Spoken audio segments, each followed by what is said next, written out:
You guys know by now that I'm a firm believer that the borrower is slave to the lender, because your most powerful wealth building tool is your income. And when you haven't committed your income in the form of payments to everybody else, you can invest it and become wealthy. Really.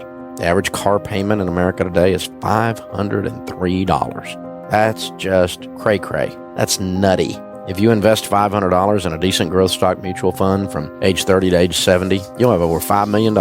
That one thing will make you worth $5 million. Isn't that amazing? And so I've become known for getting people out of debt, and it changes your life. It changes your family tree. It changes your retirement. You retire with dignity. You don't have to buy that cookbook, 72 Ways to Prepare Alpo, and love it. But you have to do it on purpose. And getting out of debt in order to invest is the shortest way. And what is amazing to me is that almost the entire financial industry focuses on one part of the equation, and that's the investing part of the equation. And they all have a bunch of theories.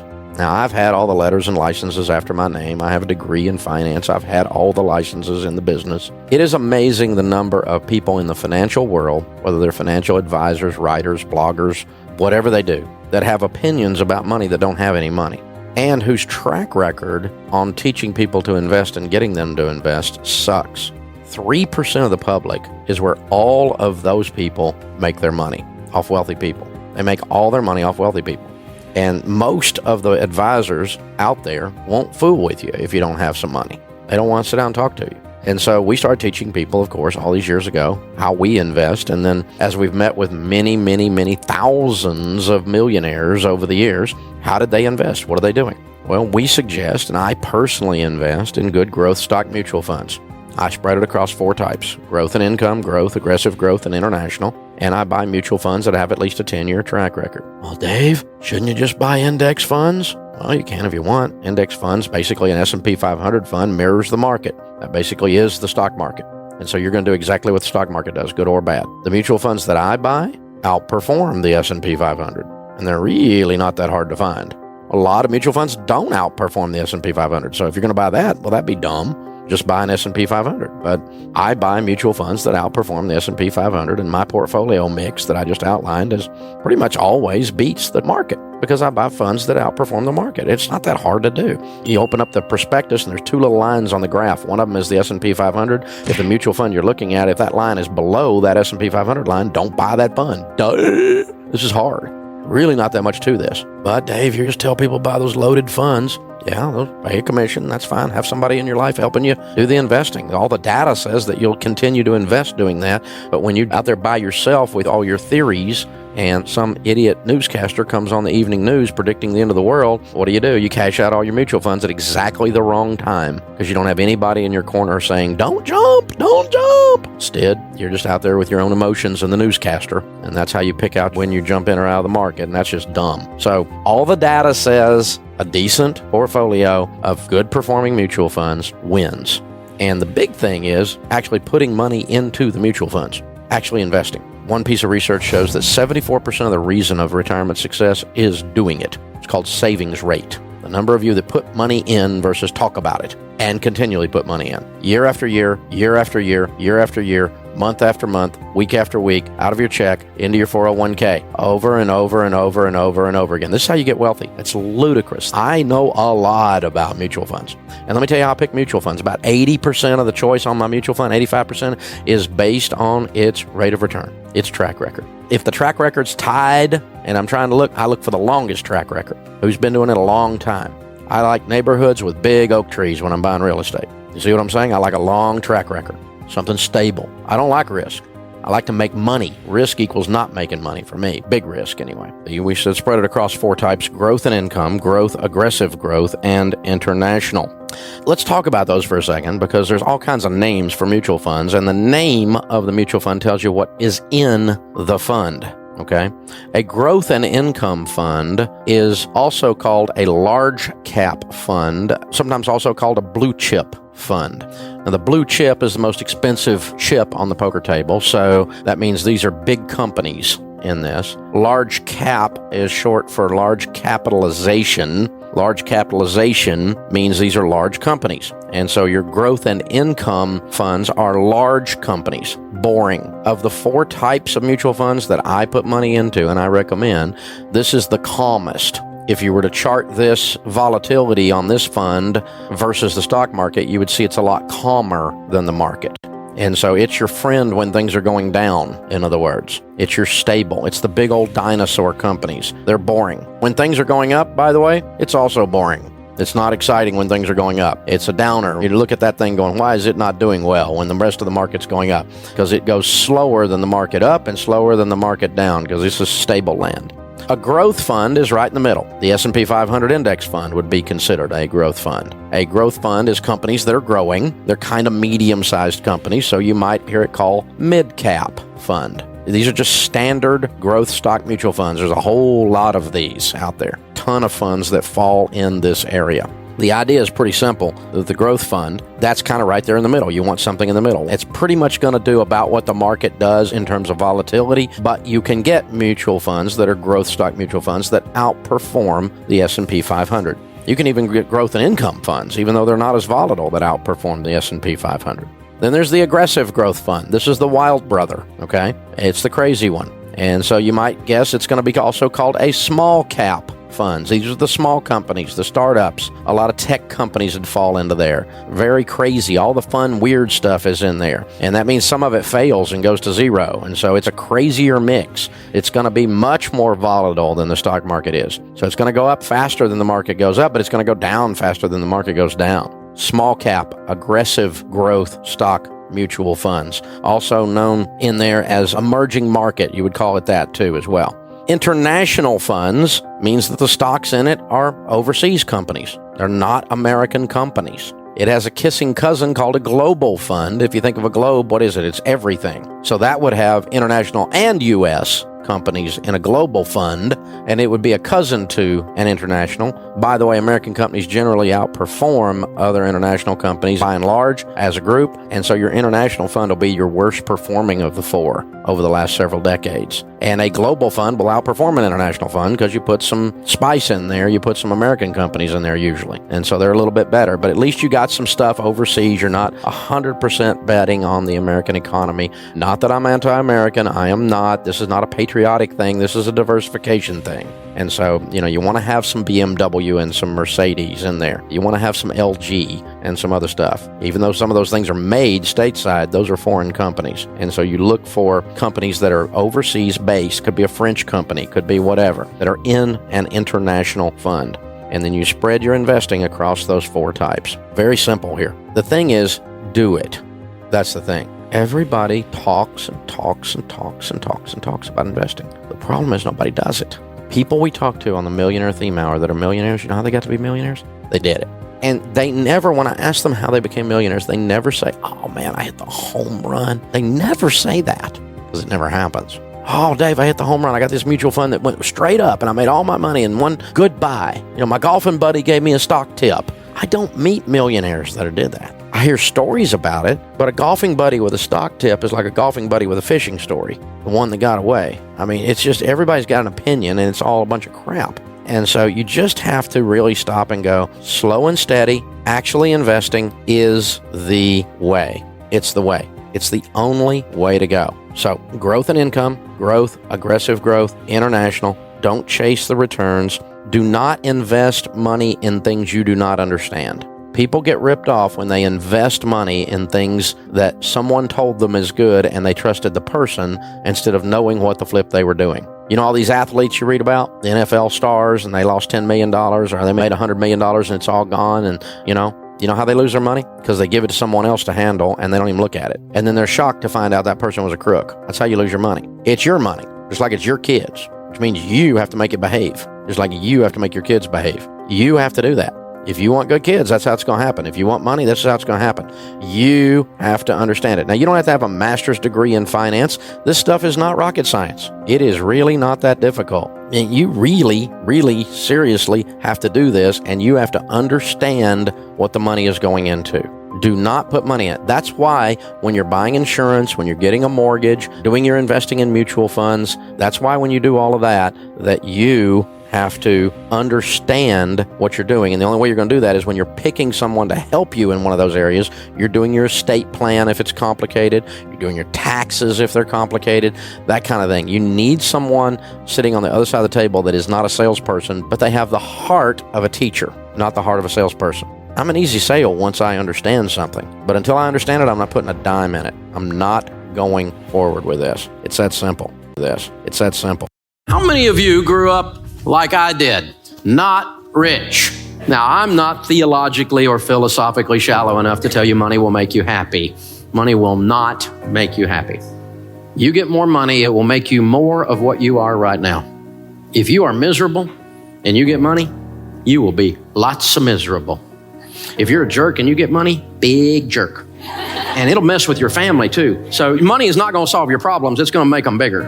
It's also going to make your opportunities bigger. If you're a generous person, your generosity will go into overdrive. You'll be outrageously generous. And you get a lot of money, we'll call you a philanthropist. Cool word. That means you give a lot of it away and you have a blast doing it. You found the most fun you'll ever have with money when you find that. So we live in a cause and effect world. What you plant, you will harvest. You will reap what you sow, right? So if you plant stupid, you will get a crop of desperate. I've done it. And if you plant corn, don't be looking for beans to come up. Don't be shocked by, because what you put into your life is what you're going to get out. So we found that there's 5 things that if you do these 5 things with money over a period of time, like 10 or 15 years, you will build a level of wealth 100% of the time. And now I said a level of wealth. I don't know what level because I can't predict car wrecks and cancer. I can't predict tragedy. And I don't know what your income will be. But if you're working and you do these 5 things, you will build a level of wealth 100% of the time. And this is not some prosperity thing, and it's not mystical or magical. When I cover these 5 things, they're all common sense. But common sense is so rare now, it's like having a superpower. So let's look at the 5. The first one is get on a budget. A written plan. You have to do a budget on paper, on purpose, before the month begins, every month. If you worked for a company called You Incorporated and you manage money for You Incorporated, the way you manage money for you now, would you fire you? Don't answer that.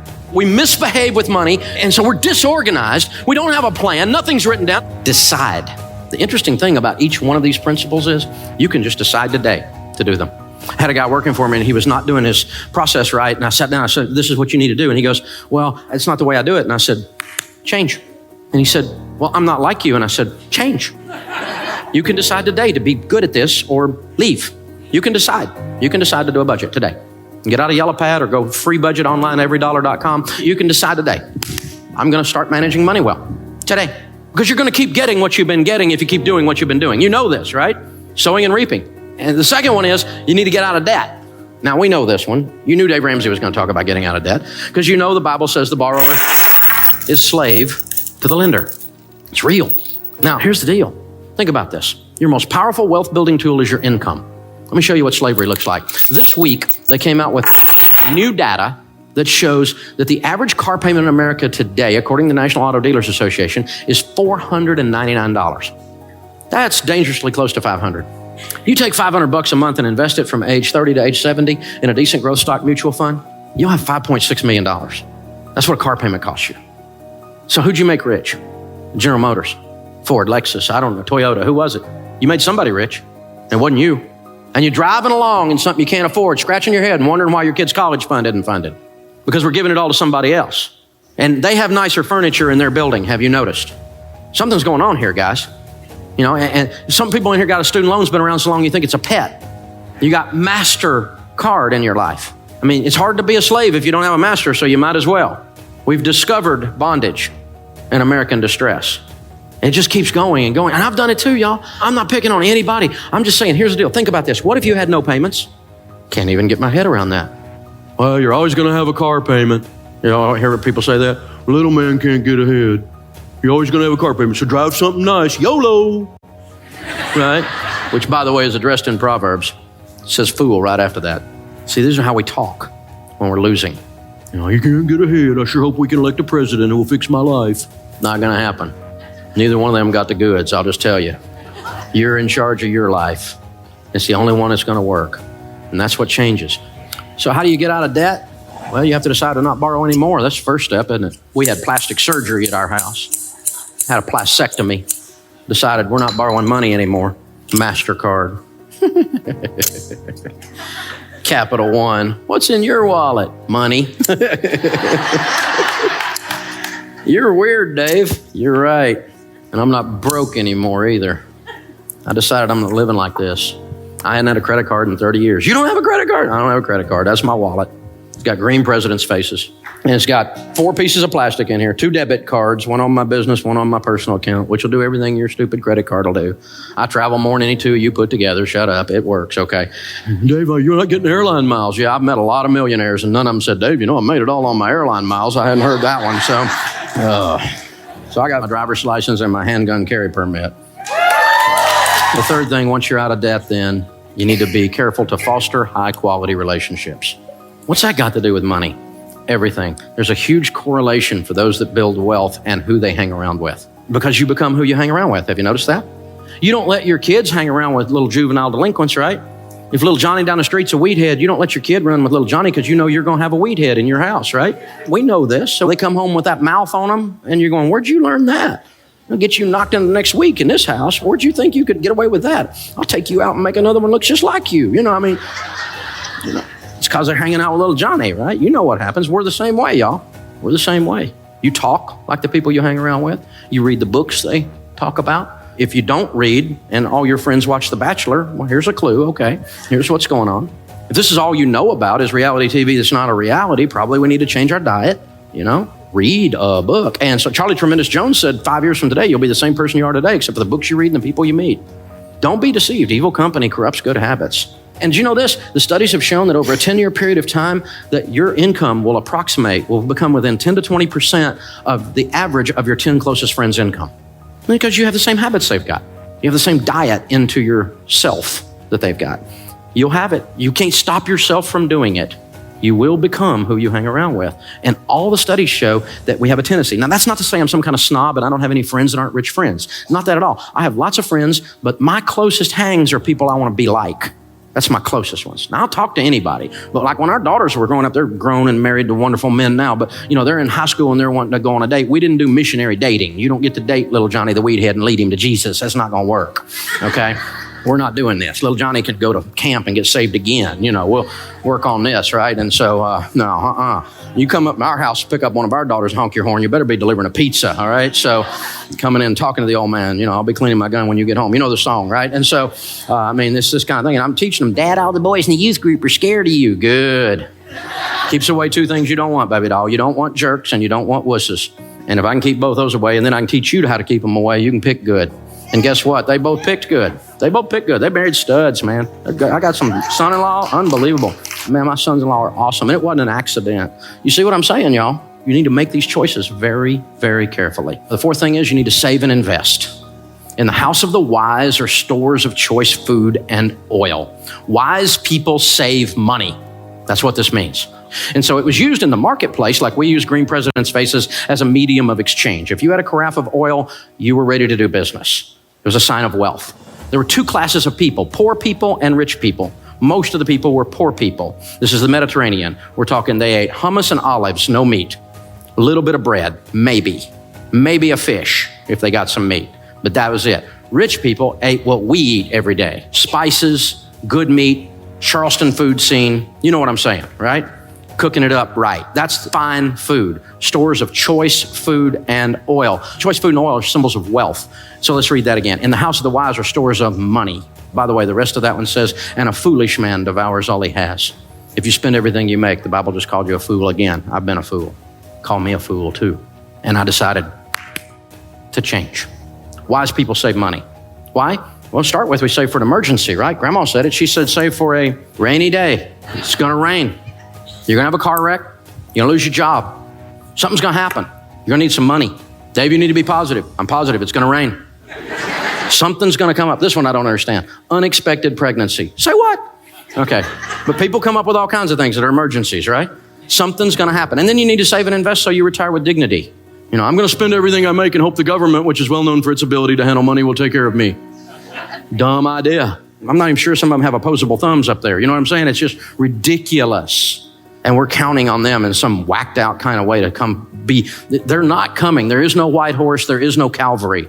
You're it, okay? You are in charge of your destiny. And that's great news. And so all worried about the election, and I'm not worried about the election because I made money under both parties. Turns out it wasn't up to them in either case. I've lost money under both parties. None of them sent me a check. They all just want money. They're extracting like a tick, extracting blood all the time. That's all they do. This is the deal.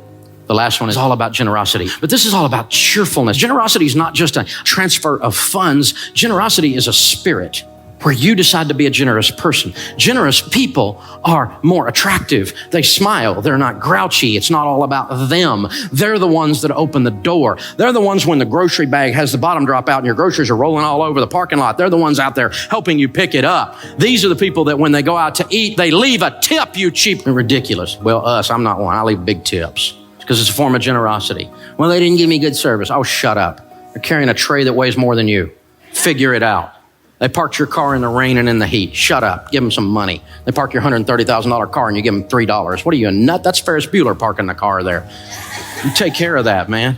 I give them a $20 bill. My car's still sitting there when I come out. It's amazing. Besides that guy's working his way through college or something right then. If he says better than I deserve, that's his code for I'm getting out of debt. If they say that, you got to give them a double tip.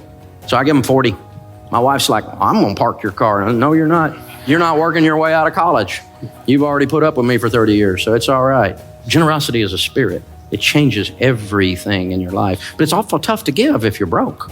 If you're in debt and you hadn't saved any money and you don't have a plan and you're not hanging out with other people who are givers. And so change. You get to decide today. It'll change your life. It'll change your family tree. You will change everyone with your last name that follows you if you do these things. It's that powerful. It's unbelievable. The sorrows are deeper and the joys are higher. It changes everything. And when you move this money piece around, it gives you the tools to be that in the marketplace and to be that for your family and to get this monkey off your back and to get that elephant out of the room because he's got to go. Room.